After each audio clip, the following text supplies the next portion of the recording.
Hola, soy Juan David Correa y esto es Conversaciones Pendientes. Hoy con una conversación que creo que la sociedad colombiana y las nuevas ciudadanías debemos tener de una manera mucho más intensa, pausada y pedagógica. Estamos con Alejandro Berkovich, periodista, economista y una voz que en la Argentina de hoy se ha constituido de una suerte de conciencia crítica de la situación que atraviesa su país, pero también de la manera estructural en la que ha sido manejado su país en las últimas décadas. En esta conversación, agradeciendo la presencia de Alejandro en el contexto de la Feria Internacional del Libro de Bogotá, gracias por acompañarnos esta mañana, vamos entonces a hablar de una manera general y no tan particular del tema económico, del tema cultural, del tema empresarial y de todos esos asuntos que en Colombia a veces han estado vedados y siguen estando pendientes para la conversación. Gracias, Alejandro, por estar acá. Gracias, Juan David, por convocarme. Hermoso estar además en este lugar. Voy a empezar con un asunto personal y es la conversación pública en Argentina sobre el tema económico es cotidiana, es un tema que le importa a la gente. De hecho, hace 2 décadas escribiste este libro que se llama Estoy verde, dólar, una pasión argentina. Es decir, hay una conversación y una mitología alrededor de lo económico, del dólar, de lo que sube, de lo que baja, de cómo estamos. Y eso pone, si se quiere, la discusión y la manera de conversar en asuntos que son importantes para la sociedad. En Colombia me parece, y te lo decía antes de entrar a la conversación, durante 3 décadas de neoliberalismo, esa conversación pública se clausuró y se reservó a espacios muy cerrados, a espacios del privilegio, de medios económicos. Se crearon muchos diarios económicos, las páginas Salmón empezaron a aparecer a finales de los 80, y parecía un lenguaje cifrado, un lenguaje de expertos, un lenguaje,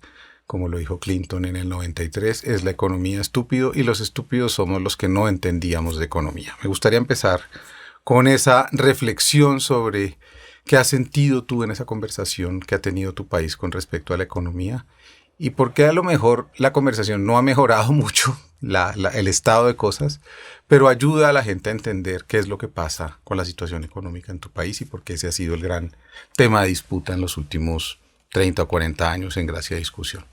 Bueno, eso que vos describís que pasa en Colombia pasaba cuando yo decidí qué estudiar. Cuando yo decidí estudiar economía, era porque empezaba a crujir un relato que parecía impenetrable, que era la convertibilidad de los años 90. El momento en el cual parecía que en Argentina se instalaba de manera definitiva también el neoliberalismo. El primer ariete del neoliberalismo en Argentina fue la dictadura militar entre el 76 y el 83, que desarmó la trama productiva, que a sangre y fuego además asesinó a todos los dirigentes obreros, críticos de ese viraje, y que instaló una inestabilidad de la que nunca pudimos recuperarnos. La forma de destruir la potencia industrial, pero también el ánimo contestatario de la clase obrera en Argentina, que tiene, digamos, raíces múltiples, desde la inmigración anarquista de principio de siglo hasta la irrupción del peronismo después, fue un plan sistemático de aniquilamiento de lo que ellos llamaban la subversión, que caricaturizaron simplemente mostrando a los grupos armados insurgentes, pero que en realidad apuntaba a desarmar la resistencia en las fábricas, en los lugares de trabajo, a la instalación de ese neoliberalismo. Llevado ya adelante el trabajo de la dictadura, lo que heredó la democracia fue una inestabilidad pasmosa, algo que en los 80, la llamada década perdida en Argentina, tuvo al gobierno de Alfonsín, al primer gobierno democrático, debatiéndose entre la hiperinflación y los planes de estabilización de la mano del Fondo Monetario, pero siempre con el peso de una deuda externa impagable que había dejado la dictadura y de una economía rota, alta inflación, alto desempleo, moneda poco creíble, moneda poco deseable también para el público. y la gente empezó a ahorrar en dólares. Algo que mostramos en ese libro sobre el dólar con Alejandro Rebocio es que en el año 75 en Argentina no había ningún aviso clasificado en los diarios de venta de inmuebles que estuviera nominado en dólares. 2 años después, en el 77, estaban todos en dólares. Entonces, eso que nunca Se pudimos, discutió. nunca volvimos a recuperar, que se vendan, las casas que se compren y vendan en dólares en Argentina, es una rareza. Un statu quo pero es impuesto. Completamente aceptado. Nadie discute que son en dólares los departamentos y las casas. Cuando lo habla uno con un brasileño le resulta disparatado porque los brasileños ni siquiera saben a cuánto está el dólar. Claro, creo que los colombianos tampoco, ¿no? Bueno, no, esa pasión argentina ha llegado a Colombia, no creas que no. Bueno, nosotros todos los días hablamos de cuánto está el dólar, todos sabemos, hasta el que nunca se pudo comprar un dólar sabe a El cuánto azul, está. el oficial, el no oficial, todos. Entonces, el dólar empezó a ser una forma también de dominación. Y esa dominación se expresó en condiciones cada vez más duras durante la convertibilidad, que a cambio de dar estabilidad, a cambio de que un peso valiera un dólar durante casi 10 años, destruyó en una nueva embestida lo que quedaba del aparato productivo. Entonces se privatizaron las empresas públicas, se vendieron grandes empresas al capital transnacional y empezó un proceso que en este último libro describo, En el país que quieren los dueños, que es la desterritorialización de los grandes grupos económicos argentinos. Todos empezaron a armar sus sedes en guaridas fiscales, con empresas offshore de por medio, y empezaron a intentar emanciparse de un Estado al cual ven como un adversario, como un rival en la administración del excedente económico.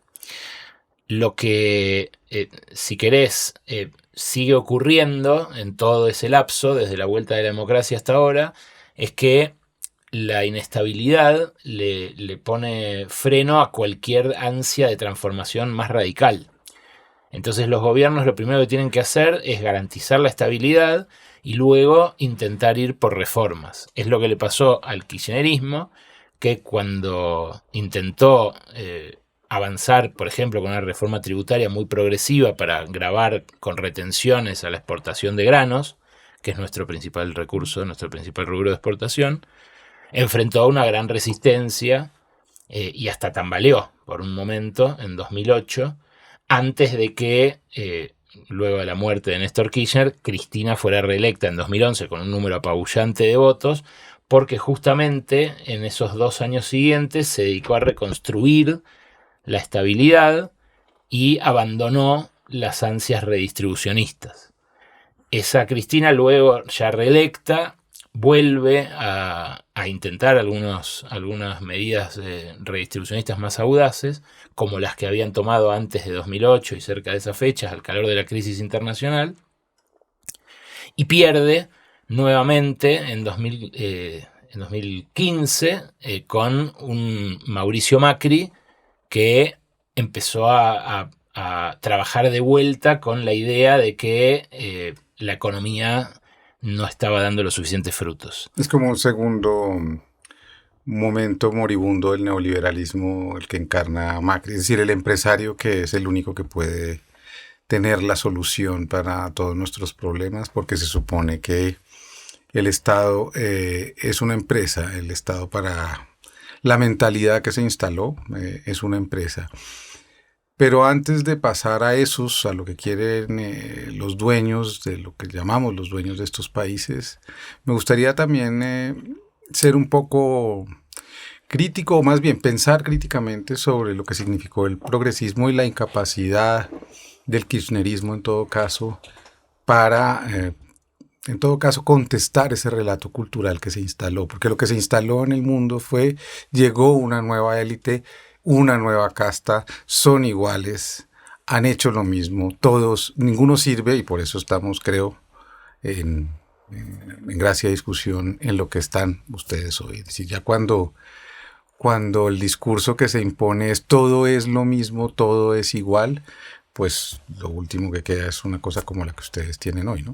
Sí, sí, la experiencia de Javier Milei y de la ultraderecha en el poder de Argentina es evidentemente un experimento para todo el resto de la región y es una punta de lanza muy peligrosa que los dueños de todo en la nueva era de las plataformas están apuntando hacia América Latina. Es indudable que los discursos de odio, la intolerancia, el egoísmo, el individualismo, la culpabilización de los más débiles por parte del poder, es un discurso que empieza a calar hondo en nuestras poblaciones a medida que la insatisfacción con promesas que no terminan de cumplirse, bueno, genera esas frustraciones. La lectura de la que te hablo, ¿cómo la haces tú ahora que ya pasó ese tiempo? Fue un tiempo de todas maneras considerable de gobierno kirchnerista, progresista, y la rueda hoy te pone como un analista, como un periodista, como alguien que tiene que comentar en lo que ha terminado esa deriva histórica. Yo siempre fui muy crítico del kirchnerismo, incluso en sus mejores años. Me parece que podría haber ido por más en los momentos en los que intentó avanzar. Creo que tiene una lógica de conservación del poder que el peronismo trae casi como genética y que necesariamente un proceso que ayude a superar esas trabas que impuso la dictadura y esa herencia que la democracia nunca pudo resolver, tiene que ser un proceso con un carácter más clasista, en el cual se pongan de manifiesto y se expliciten las ventajas, los privilegios de nuestras clases poseedoras que son cada vez más ricas. Las 50 mayores fortunas de la Argentina, juntas, sumadas, antes de la pandemia, eran 46.000 millones de dólares. Hoy son 78.000 millones de dólares. No paran de crecer. Aumentaron 70% las grandes fortunas sumadas de los 50 mayores magnates del país. Mientras tanto, el resto nos empobrecimos. Es como decían en Occupy Wall Street, el 99% contra el 1%. Es muy evidente que una cosa trajo aparejada a la otra, ¿no? Porque si no... Y sin embargo, Milei asume defendiendo a esos magnates, diciendo que son héroes, que son benefactores del resto de la sociedad. Y como te decía, yo vengo estudiando en los últimos 25 años cómo armaron estructuras offshore para independizarse de nosotros, de la sociedad en la que no solo nacieron, se formaron, de la cual tomaron un montón de recursos para hacer sus empresas, sino también en la que ganan plata. Marcos Galperín, el dueño de Mercado Libre, que invierte ahora muchísimo más en México y en Brasil que en Argentina. Acaba de abrir una gran sede aquí. Bueno, es un hombre que ha tenido beneficios impositivos millonarios. Cuando digo millonarios, digo 100 millones de dólares el año pasado, 50 millones de dólares el anterior, en subsidios del Estado, por una ley que aprobaron todos los partidos, incluso el peronismo, en el Congreso, que se llama Ley de Economía del Conocimiento, que estaba pensada para incentivar... Economía naranja aquí se llamó. Claro, fue el experimento que se intentó acá, pero... Los emprendedores digitales, la programación, buenísimo que Argentina haga punta en eso, de hecho... No, pero era un proyecto más global, digamos, más complejo, ¿no? O sea, no era solo Argentina, sino... Cuando uno descubre que la discusión política está conducida por los empresarios, por los dueños del país, los verdaderos dueños, entonces entiende que este es un problema ideológico, que es lo que nos han querido quitar. La economía no tiene ideología. Claro.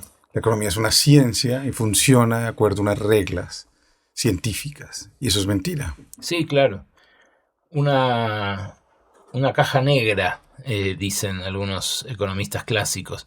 Dentro de esa caja negra no se sabe nada porque es todo potestad del patrón. Bueno, han querido convertir nuestra democracia, o por lo menos el comando económico de nuestra democracia, en esa caja negra. Y como te digo, gente que se benefició mucho del Estado, ahora lo combate, dice que hay que achicarlo de manera muy, muy drástica, muy brutal, y ve en Milei ese discurso concretizado. Ve que alguien que dice lo que ellos pensaron desde hace muchísimo tiempo, que vienen pensando en los últimos 20 años, no tiene costo por decirlo. Y al revés, lo lleva adelante y hasta es celebrado por 1/3 de la población, 40% de la población. La mitad del país lo odia a Milei por razones variopintas. Morales, políticas, sociales, culturales. Nunca lo va a aceptar. Es alguien que choca con un montón de valores del argentino, que es gregario, solidario, bromista, sofisticado. Pero también conecta con, como te decía, no sé si una mitad, pero un pedazo ahora un poco más chico, pero todavía muy significativo, de gente que está harta de esa inestabilidad, que no se interesa mucho por la política y que siente que la estafaron. Las dos grandes narrativas que orientaron nuestra democracia desde el crack de 2001, que fue un estallido popular que no quiero dejar de subrayar, le puso un límite a ese neoliberalismo que parecía ser el fin de la historia. Dio vuelta a una página que no creíamos que íbamos a poder dar vuelta en los años 90. Un poco como la expresión de rabia popular acá de 2019. Sí, ¿no? total. Y me parece que esos estallidos habilitan como un chorro de imaginación política por un tiempo limitado. Por un tiempo limitado. Porque si esa imaginación política no alumbra nuevas ideas y cambios concretos, bueno, rápidamente vemos vuelve el discurso, en nuestro caso, del orden económico, en el caso de usted podría ser del orden social. De la seguridad. Sí, de la seguridad. Lo que uno a veces no puede dimensionar, y quizás es parroquial mi punto de vista, pero eso también me interesa mostrarlo en estas conversaciones. No sabemos todo y no queremos saberlo todo, sino más bien entender hablando, y hablo en plural porque somos muchos haciendo esto. Es porque en un lugar como Argentina, con una capacidad y con un sustrato cultural tan profundo, tan cosmopolita, puede arraigar un fenómeno así. Es decir, es verdad que la historia tiene reformas y contrarreformas, avances y retrocesos, pero esto parecía impensable para una sociedad como la Argentina, o por lo menos para quienes admiramos a Argentina desde fuera. Es lo que quiero que desarrolles un poco. ¿Cómo se produce? Y mi hipótesis, y quizás estoy equivocado, pero la he tratado de pensar con juicio, es que lo que se impuso sí fue una batalla cultural. Y el triunfo de Milei es un triunfo cultural. ¿En qué sentido? En que triunfó un discurso absolutamente alucinado, individual, fragmentario, de que podría ser rico sin necesitar a los demás, de que, en fin, una suerte de neoliberalismo, tecnofeudalismo recargado, distópico, extraño, raro. Él reúne culturalmente muchas de las... no quiero decir malformaciones, pero sí las deformaciones de nuestra cultura hoy. Alguien que vive solo con un perro. En fin, tiene una cantidad de gestualidades de las cuales nos burlamos, ¿cierto? La gente que creemos en otros asuntos y en otras sensibilidades, pero que no estamos examinando con atención. Aquí viene Agustín Laje todos los años, desde hace 8 años, hace su tarea y la Feria del Libro se llena de filas de jóvenes que vienen a ver a Agustín Laje. Increíble. y se visten y se... Sí. ¿Es cultural o no es cultural? Bueno, no, yo discrepo con tu hipótesis. Creo que esa es la música que suena en el mundo en este momento, y que esa ola ultraderechista que aparece en un momento de crisis del capitalismo, que aparece en un momento de una generalización de una vida invivible, Crisis, invivible para una mayoría de los trabajadores, transporte colapsado, trabajos que pagan mal, muchas horas de sobrecarga, redes sociales y aislamiento. Creo que esa es la música que suena, y la tendencia global de la ultraderecha, intolerante, racista, homofóbica, misógina, con la que conecta Milei. Pero ¿por qué conectó en Argentina? Tiene razones más políticas y económicas que culturales. Okay. No es que los argentinos nos hicimos fachos. Tampoco es que los argentinos fuéramos tan progresantes.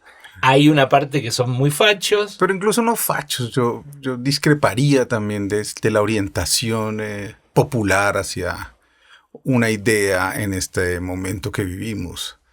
Me parece que tiene que ver con la sensibilidad. Es algo que... es decir, estoy de acuerdo, eso no explica todo. Pero quizás la pregunta la hice mal y es ¿por qué con toda esa capacidad de gente que sí tenía una ideología, que sí tenía unas claridades, algo así se puede imponer? Algo... Por la crisis económica. Milei es la expresión de un hartazgo generalizado, incluso en gente solidaria o con... Ya no más. Claro, un hartazgo con esas dos narrativas, el macrismo que decía nosotros con el mercado vamos a empoderar a los emprendedores y los emprendedores van a hacer próspero este país y se sale trabajando y el mérito y demás, patrañas. Al que se esforzó, al que emprendió durante el macrismo, se le fundió la pyme, se le fundió la empresa, el local, el negocio, lo que sea. Y el discurso de la justicia social y del reparto de la riqueza y de la inclusión del peronismo tampoco trajo justicia social, ni reparto de la riqueza, ni inclusión. De 2011 para acá vivimos en un estancamiento en el cual se deterioran cada vez más las condiciones de vida. Ya es más de una década. Uh-huh. Entonces el hartazgo con esa situación hizo que, como un grito desesperado, la gente mirara a ver qué había en la oferta y había un loco gritón que decía algo diferente. Eso podría haber sido otra cosa, pero sintonizando con la época, el gritón decía seamos egoístas. Por el zeitgeist perfecto. Y hay algo más, los dueños. Eso, allá vamos entonces. La tapa es las marionetas que el neoliberalismo se ha burlado y resistido y dicho que no hay nadie moviendo los hilos. No, todo es una falacia argumentativa, una paranoia que hemos inventado. Sí, claro. A Milei lo criaron y lo engordaron en base a horas y horas y horas y horas y horas de televisión. Pero digo esto con documentos. Las economistas feministas de mi país contabilizaron, para poner de manifiesto qué pocas mujeres que había en los medios de comunicación hablando de economía, contabilizaron las horas de los economistas al aire en los principales programas, en los más populares de la televisión argentina. Milei, los 3 años previos a su elección como presidente, fue el primero por lejos, vivía en los estudios de televisión. Les divertía.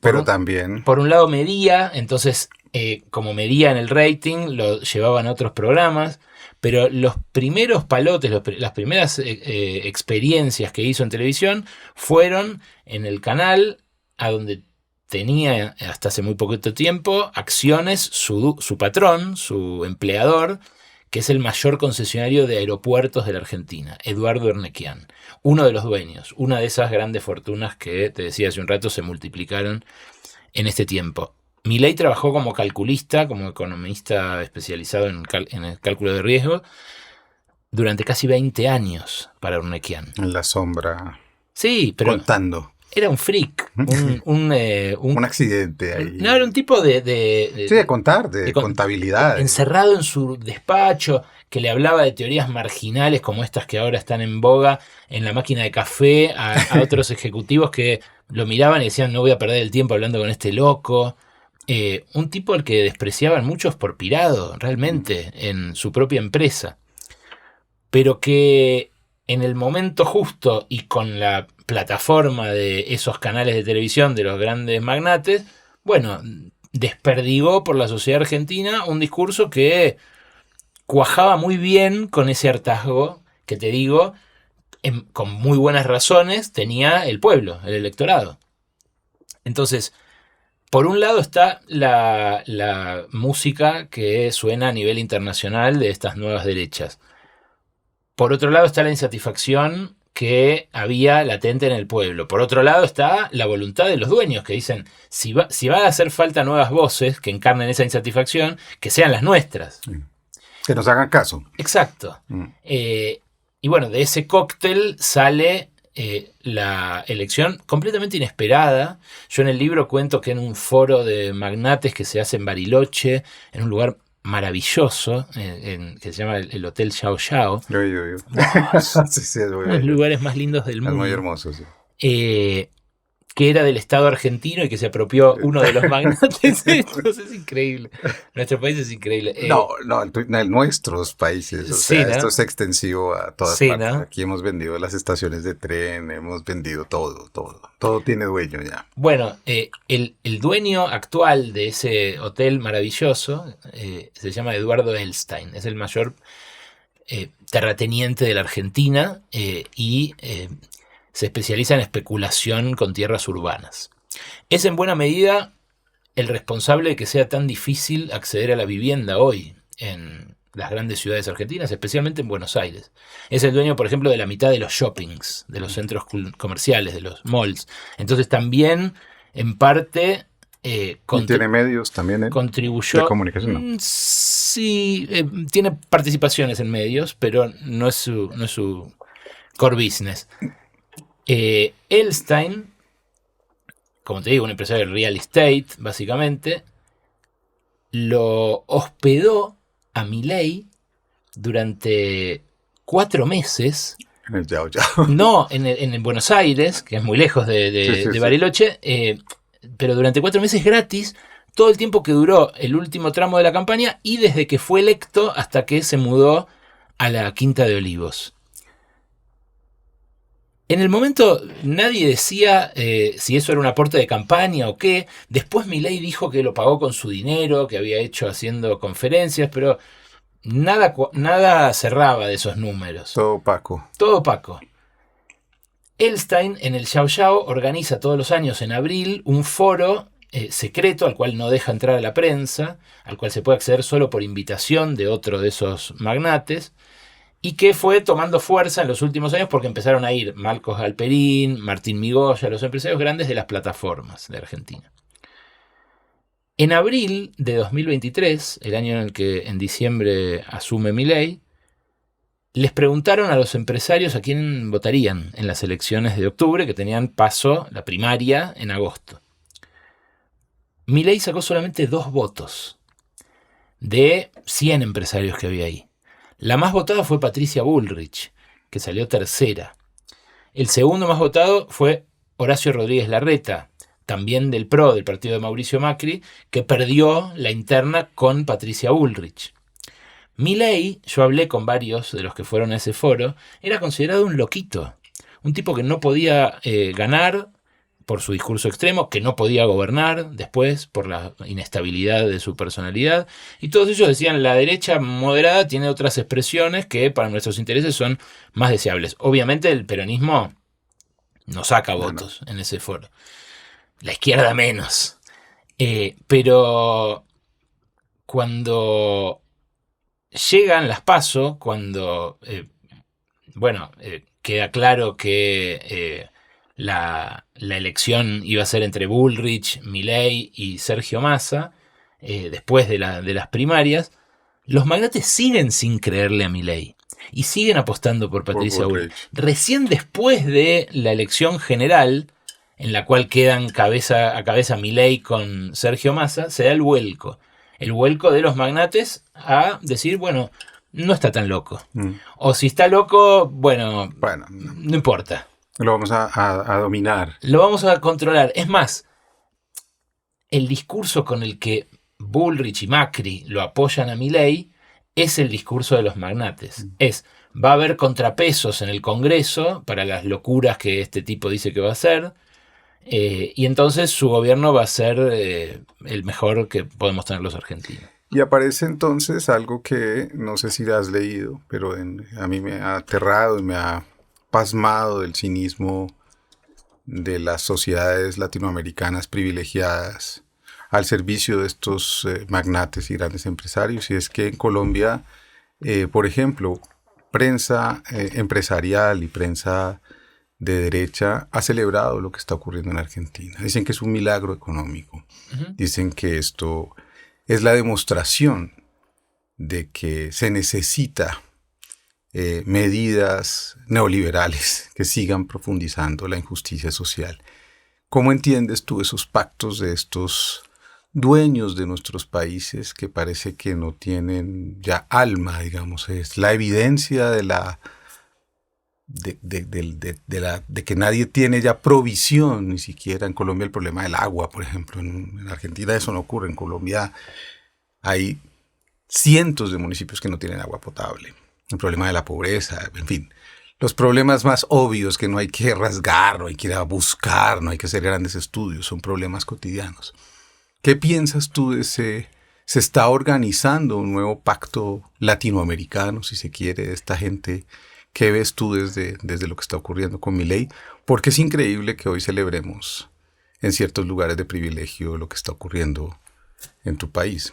Mi principal hipótesis es que los dueños renunciaron a encabezar, a acaudillar un proceso de desarrollo más o menos autónomo de nuestros países y que prefieren ser simplemente la correa de transmisión o la sucursal de el poder que se concentra económicamente cada vez más en los dueños de las grandes plataformas y en los tecnomagnates que dominan las cadenas de producción mundiales y que tienen las empresas hoy más valiosas, mucho más valiosas que las petroleras, los bancos, las automotrices, lo que antes figuraba en el ranking Forbes como las empresas más valiosas hace 20 años.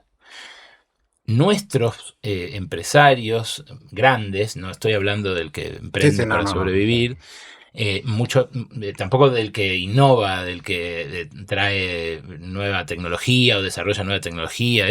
Incluso podríamos hablar de capitales. ¿Dónde están esos magnates? ¿En qué sectores? ¿En la tecnología hoy? En Argentina yo creo que apuestan a... ¿En los bancos? Yo creo que las plataformas y los bancos son la expresión y el vehículo para esos flujos de capitales, pero que los dueños creen que el rol de América Latina, y concretamente los dueños de la Argentina, el rol que imaginan para la Argentina es el de proveedor de materias primas para esta nueva fase del capitalismo. Ellos imaginan que nuestro país va a exportar petróleo y gas de Vaca Muerta, del yacimiento no convencional, que es el más grande del mundo en gas, el tercero más grande del mundo en petróleo. Creen que Argentina va a exportar minerales, como ya hace Chile, sobre todo cobre y oro, pero también tierras raras y otros minerales críticos, y que va a seguir proveyendo proteína vegetal, que es lo que hace hasta ahora, ¿no? Soja. Básicamente para China. Y ya. El problema es que en esa Argentina no entran 45 millones de personas. En esa Argentina, como mucho, entra la mitad.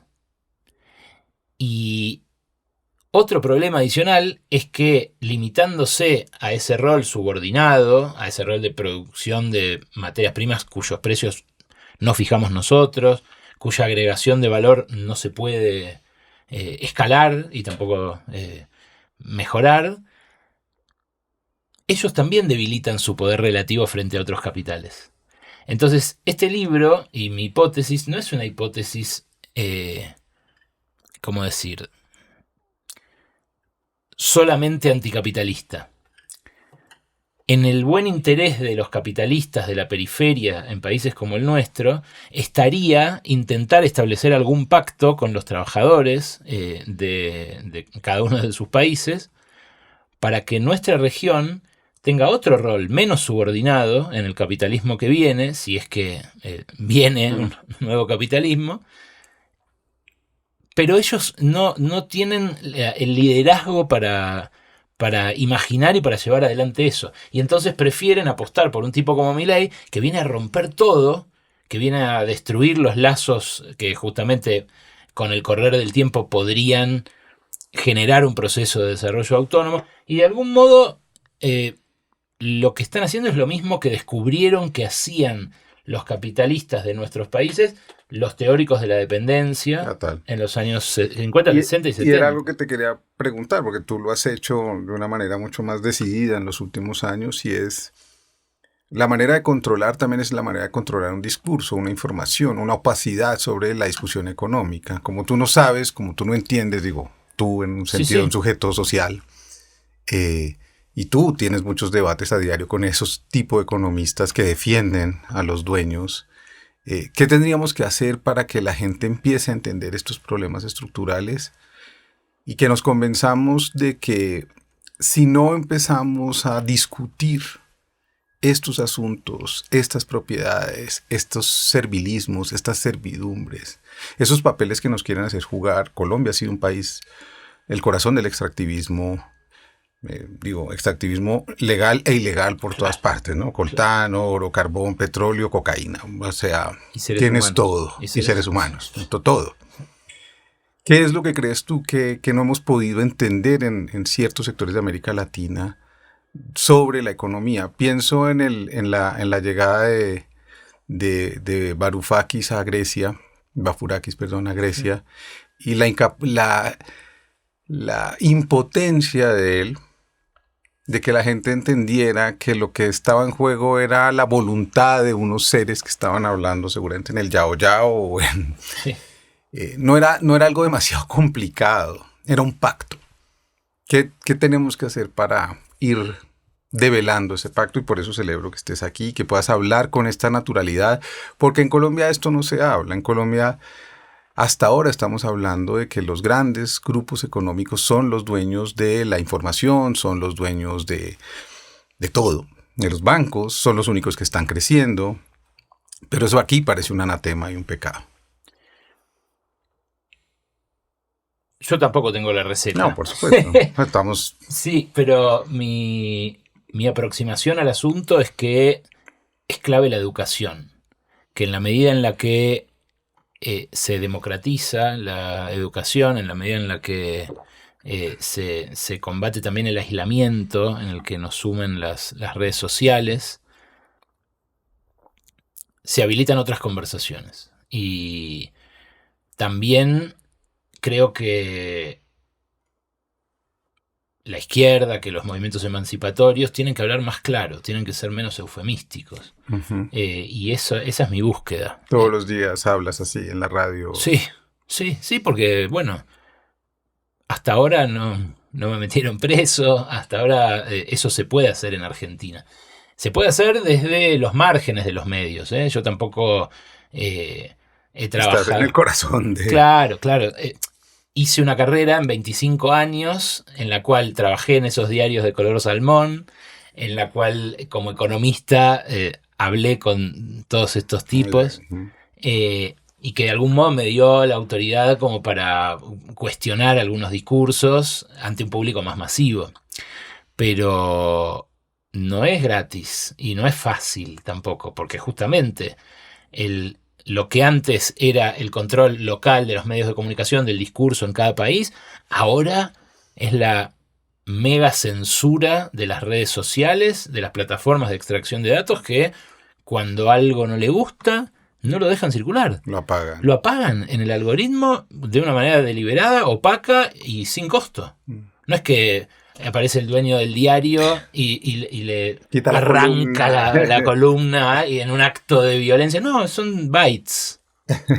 Insípidos. Ya te volviste transparente, ¿sí? Claro. Ya no existes. Entonces, ¿Y eso está pasando ya en Argentina? ¿Lo sientes tú? sí, y hay mucha tecnocensura también. En la dictadura argentina había una frase que se usaba mucho que era no te metas. No te metas. Para no entrar en peligro, no te vincules con nadie que pueda ser perseguido por la dictadura. Bueno, hoy hay un nuevo no te metas, que es no tuitees nada demasiado disruptivo, demasiado provocador, porque te va a llegar una lluvia de hate, una lluvia de trolls que incluso hasta pueden pasar al acto, pueden llegar a doxearte, como se dice ahora, o sea, exponerte en tus datos privados, personales, y venir a atacarte. Hay gente que ha sido atacada en persona, colegas míos que ahora hace poquitas semanas han sido golpeados por criticar a Milei en la calle. Eso es incentivado desde el poder. Ahora el propio Milei y toda su horda de ultraderechistas reciclaron un eslogan que fue del trumpismo, que era You don't hate the media enough. Y él dice, no odiamos lo suficiente a los periodistas. Le dio una vuelta ya más, no son los medios, sino más los peligrosa. sujetos, ¿no? Claro, porque uno políticamente podría hablar de los medios. Claro. Pero él dice, no odiamos a los periodistas lo suficiente. Y mientras él dice, no odiamos lo suficiente a los periodistas, golpean a uno que además es economista como yo, que habla muy en profundidad de estos temas también, que se llama Roberto Navarro, y que terminó hospitalizado 3 días. Eso y la violencia social que hay es parte de esta política y es parte de lo que fomentan los magnates. El costo de la pedagogía, pero también muchas contradicciones en ese lugar que ocupamos algunas voces que estuvimos trabajando en medios del establecimiento, empresariales, yo mismo, que salimos y que estamos construyendo voces desde otro lugar porque entendemos que esto es intolerable e injusto como poco. Digo contradictorio porque en el fondo hay una especie de marginalidad inexorable, ¿no? Es decir, que te dejen hacer esto es sospechoso. Que una multinacional te deje publicar este libro es sospechoso. ¿Qué reflexionas tú cuando el poder te dice, vale, te vamos a publicar El país que quieren los dueños, y lo publica el grupo Planeta, en el que yo trabajé 5 años? Sí. Todo hay que decirlo, ¿no? Vale. Todo el tiempo me pregunto eso. ¿Cuándo se termina esa licencia y empieza la imposición del poder? ¿Ya lo has sentido? Sí, sí. ¿Sabes cuándo lo sentí? Mira, paradójicamente, cuando hablé de la masacre en Gaza. Claro, ahí. Cuando hablé del genocidio que perpetra el Estado de Israel en Gaza, la autoridad política de los judíos en Argentina, pueblo al que yo pertenezco, mis abuelos, mi abuela Elena fue sobreviviente del Holocausto, toda su familia murió en campos de concentración, me acusó de terrorista. Y que a uno en este mundo actual, en el medio de esta guerra, lo acusen de terrorista, es casi una sentencia de muerte, ¿no? Total. Puede serlo. No, total. Con esa liviandad, el poder económico que copó la dirigencia de las entidades judías en Argentina me hizo ver que, bueno, hay límites muy claros a la libertad de expresión. En mi país es quizás el país en el que menos se puede denunciar en los medios de comunicación la atrocidad de que hayan asesinado a 50.000 personas, mayoría niños y mujeres, después del 7 de octubre, del acto terrorista recontra condenable de Hamás. Y brutal, total. En Israel. En mi país es prácticamente nula la cantidad de voces que hablan de esto. Bueno, ahí encontré un límite. Ahí tuve miedo porque, bueno, salvo por grupos muy pequeños del progresismo judío, sentía que estaba solo ahí y que incluso con mucho poder algunos de estos magnates que lo pusieron a Milei, algunos que mencioné en esta conversación, era capaz de sacarme del aire. Quiero terminar preguntándote algo que nos estamos preguntando en Colombia a un año de que empiece ya la recta final para saber qué va a pasar con nuestro destino político. Y es que hay una especie de discurso hoy en el que se está diciendo que los dueños no tienen imaginación, que no saben lo que quieren. Tú dices el país que quieren los dueños, y aquí hay una suerte de discurso. Es la derecha y la ultraderecha no está sabiendo cómo lidiar con este momento en Colombia, que es radicalmente distinto al argentino, por supuesto, hoy. ¿Tú crees que hay algo de inocencia en pensar así, en que no hay un plan, en que esta gente no tiene planes de verdad a largo plazo? Porque al final creo que no nos hemos convencido lo suficiente, y yo lo digo porque yo trabajaba en corporaciones, de que esta gente hace planes a largo plazo. Esta gente no hace planes para 2 días o como nosotros. Voy a hacer un podcast un tiempo y ya veré. Aquí hay una concepción, si se quiere, de lo que se quiere lograr, hacia dónde se quiere crecer, qué se quiere ocupar. ¿Qué sientes ante esa intuición que algunos tienen aquí? No tienen plan. ¿Tú crees que eso es posible? Sí. De hecho, como te decía, si bien el título parece sugerir un proyecto, un plan, una hoja de ruta, mi hipótesis es que están renunciando a planificar el desarrollo de nuestro país y por ende a valorizar su capital como podrían hacerlo en base a los recursos de nuestra región. Creo que se resignaron a entregar esos recursos y a convertirse ellos en meros intermediarios. ¿Por qué? Bueno, porque comprenden su dimensión, no van a ser tan grandes, no van a... Un poco por eso, o sea, un poco por diríamos en Argentina, cabeza de equipo chico, Uh-huh. y un poco porque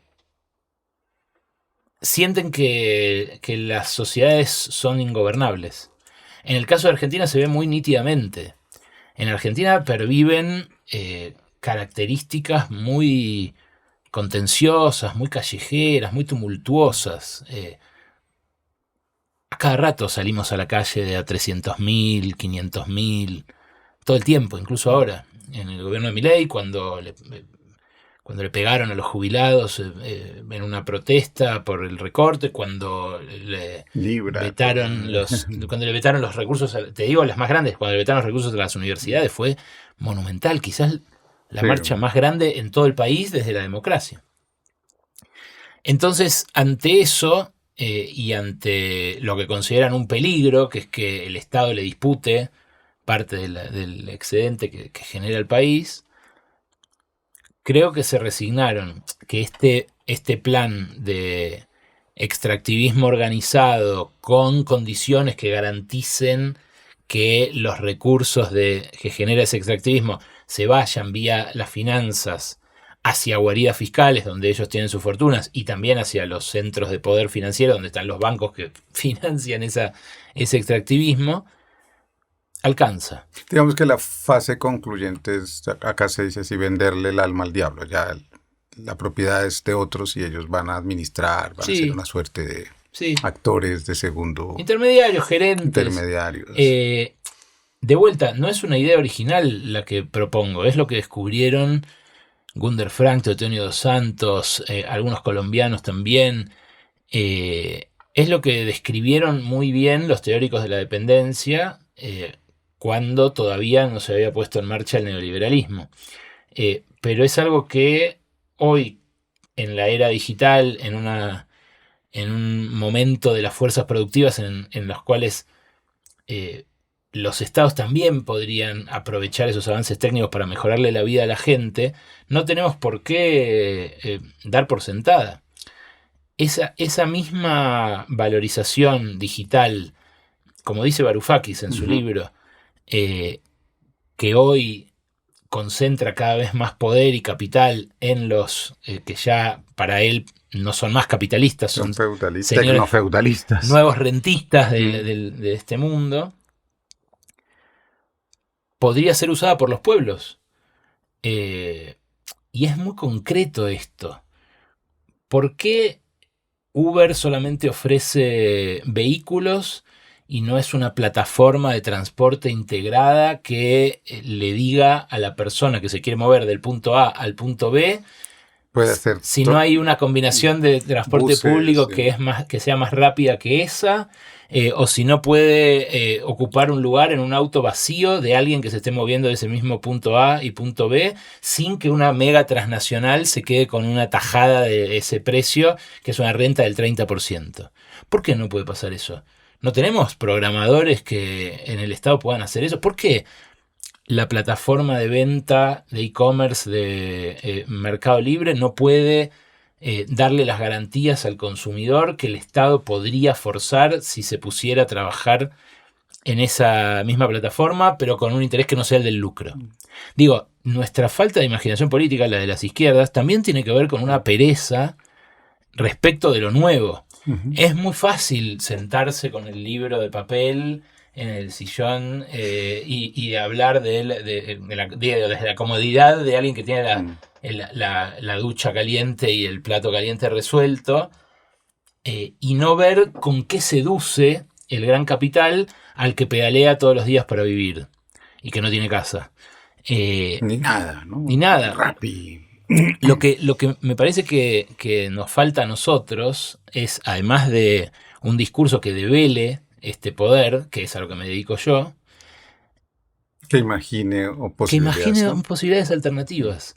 Reales y sí, concretas. Y eso no lo puede hacer un analista, no lo puede hacer un periodista, no lo puede hacer un economista crítico.